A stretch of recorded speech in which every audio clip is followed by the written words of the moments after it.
when we had demonstrations the last 3 days. It is saddening that our youth, some of whom were not even demonstrating, some who were demonstrating but have bullets from the back, which means they were running, are being butchered, are being killed, are being maimed as if they are not Kenyans. We have noted the disturbing trend that our people from these 4 counties,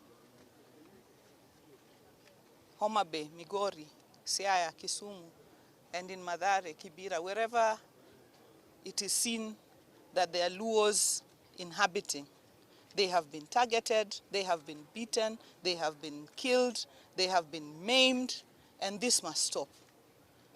The constitution that we fought for, and a lot of our people still shed blood when we were getting this new constitution that now gives people positions to sit on and kill others.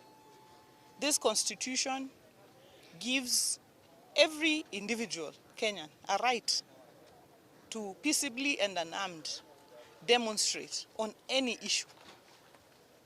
In Homabay here, on many occasions, we have held peaceful demonstrations. People have come out of their homes, they have demonstrated, and they have gone back to their homes in the evening without police interference. But the moment we hear police were given an order to shoot and kill our people, we cannot agree. We have come out here to say it is unacceptable, it must stop, and it must stop forthwith, because Luo lives matter. These young people are hustlers, they're hustling here. They're just trying to put food on the table. And this government came in on the platform that they are a hustler government. What happened? What happened? Stop killing our children. Stop killing Luo children. Stop it. Demonstrations are enshrined in the Constitution. And any time they are called, we will be out there to demonstrate. But stop this excessive use of force.